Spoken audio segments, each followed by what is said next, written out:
So, winning the last round on Calderis Refinery, we have Kastet playing as the Warp Spider Exarch versus his opponent, Skysilver.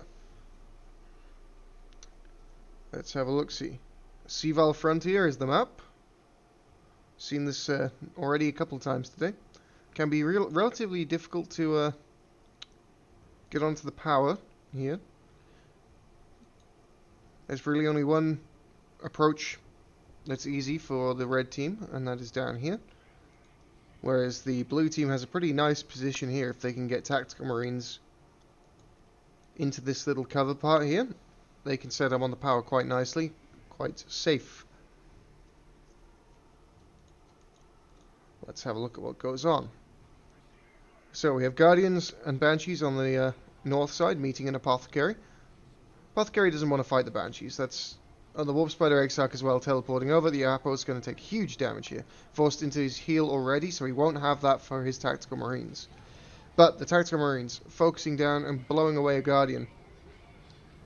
Warp Spider teleporting into melee, tying up the Tactical Marines, trying to get in for the Banshees, but they retreat swiftly. Will Skysilver do the same thing he has done in the last two games and try to go for mass Tactical Marines? Or will he go for double scouts, play a bit more standard? Skysilver, not the most standard of players, so it could also be an Assault Marine rush. Scouts, Tactical Marines, Assault Marines can be very effective. Might see double Shuriken teams again.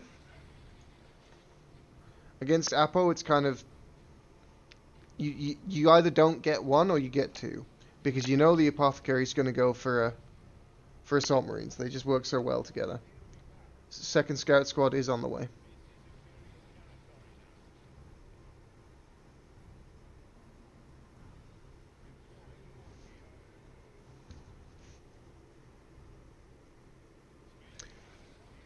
Let's see what we're getting up. Sniper rifles on the first Scout Squad. Good grief.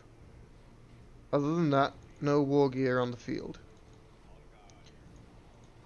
Warp Spider Exarch and Banshees involved in melee combat. The Warp Spider Exarch teleports away and just gets out. 20 HP he got out on him. The Guardians are idle, not involved in the fight. Apothecary will probably go down and retreat here, and he does get sliced up by the Banshees. One of them is sniped, but that's not a great trade. One Banshee for the Apothecary. Oof. That hurts.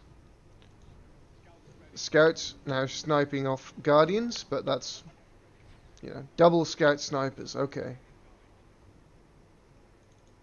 Against double Guardian weapon team, Scout snipers can be decent.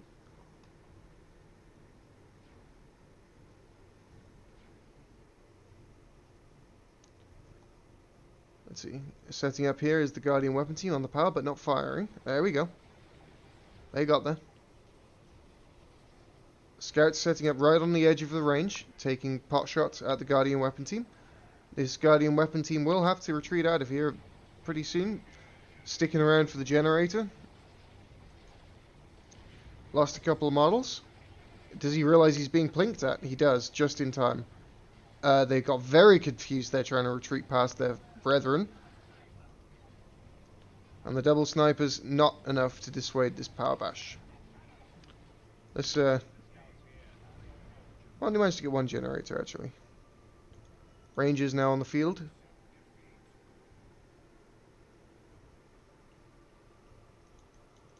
These Banshees were not reinforced by Kastet. And the Apothecary was rebought, delaying the Assault Marines, delaying any further upgrades or tech for Skysilver. With double Scout Snipers, he may not go Assault Marines at this point. And the Banshees swirling and whirling and twirling, knocking the Space Marines flying, but not doing very much damage, actually. Getting handled there by the Tactical Marines alongside the Apothecary. And it will be a double Ranger follow-up to the double Shuriken. Meanwhile, the Space Marines taking back map control. Despite the fact they have half the number of squads.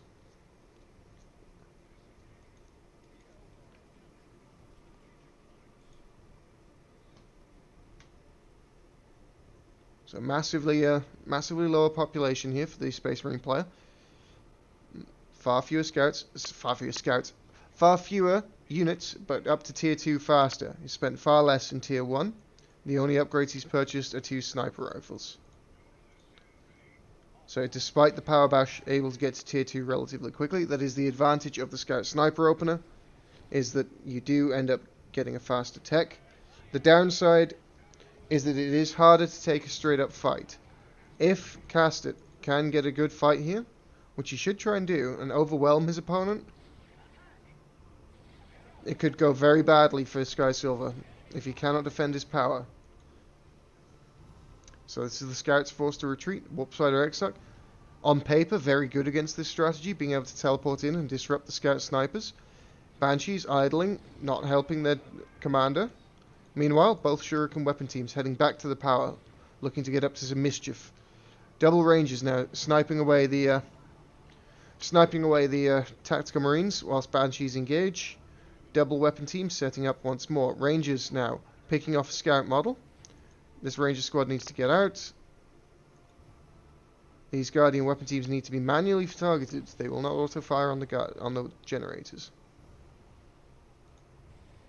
But tier 2 is up and running for Skysilver, having lost only a couple of generators here. The Scout Snipers doing their best to shove off the Shuriken cannons, but this should be a full bash, assuming this one retreats next after the next sniper shot. Oh, they're actually not in range to fire. Okay, so full bash and triple cap in place for red. It is the Razorback coming in. We have Tactical Marines on retreat path for the Guardian weapon team, but with no power melee damage, they won't be able to kill it. If they had power melee damage, they would have killed that Guardian weapon team, but they don't, so they didn't. Because the lead model of the Shuriken cannon platform itself does count as heavy infantry. Apo forced into healing himself, which means it will not be available for these Tactical Marines who are being molested somewhat by Banshees. The Sergeant is on the field, but they do drop a model. Aspect of Fleetness coming in for the Banshees, and here it is, suppressing with the War Shout. Knocking down. Good special attacks. Tactical Marines might look to hide inside the Razorback, but the Banshees are forced off. Tier 2 still not started yet for Kastet. He's close to going up. Can he hold his power? That's the important thing here. Until he can get a Bright Lance on the field.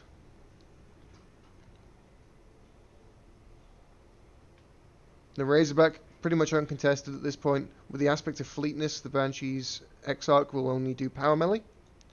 Kastet complaining of lag, as he did in the first game.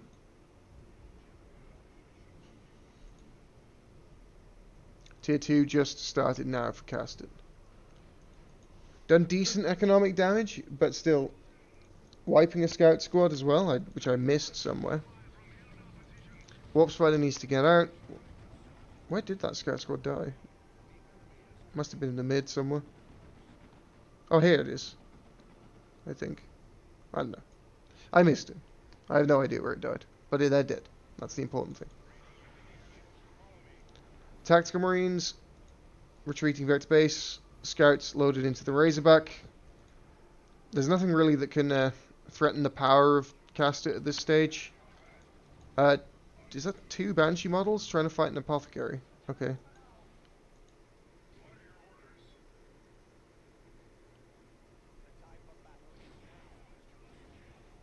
So Scout Snipers in the Razorback is kind of weird. It's not the power combo that you're really hoping for. The Razorback will do good damage to the Rangers, but will take a good long time to bash power gens. This Bright Lance cannot come quickly enough.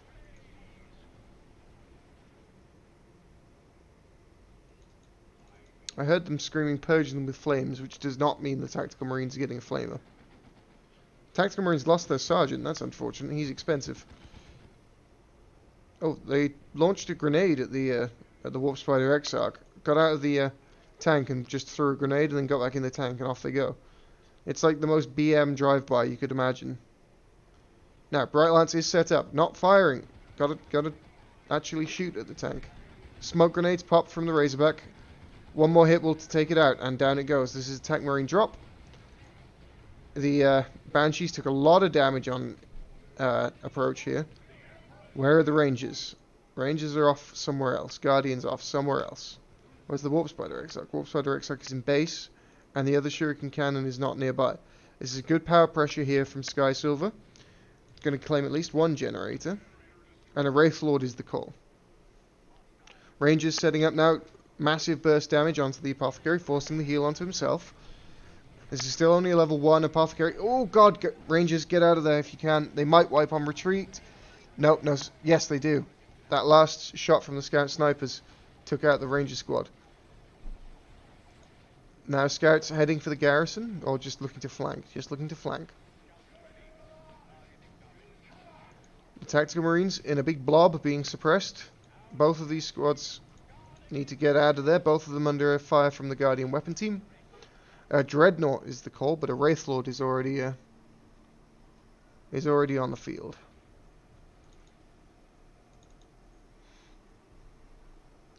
Buccairo is absolutely correct. This kind of Eldar build is just ass to play against, and unfortunately, that's all you ever see is double Shurikens, double Rangers. It's extremely obnoxious.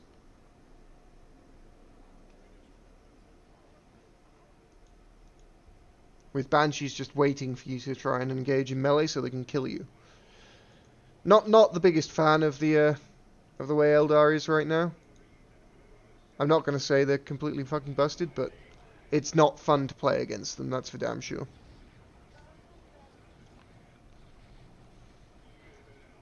Kinetic Blast knocks down the Tactical Marines, taking the middle victory point, preparing the ground for the Banshees to assault. Full auto onto one of the Banshee models, stuns it, but it's not enough to keep them from engaging. However, the Angels of Death global from the Apothecary keeps the Tactical Marines healthy, reducing all of the damage they take. But now it is over. They've had their heal. Angels of Death is done. And the Tactical Marines are getting chopped up. Grenade to try and cover the retreat did end up actually killing one of their own models. Where is the Bright Lance? The Bright Lance is set up. Wraithlord versus Dreadnought with Bright Lance support and Dark Reapers. This Dreadnought is toast. He needs to retreat. He needed to have started retreating long ago. GG is the call, and Skysilver is done. 2-1 to Kastet. GG's, lads. The Eldar reign supreme.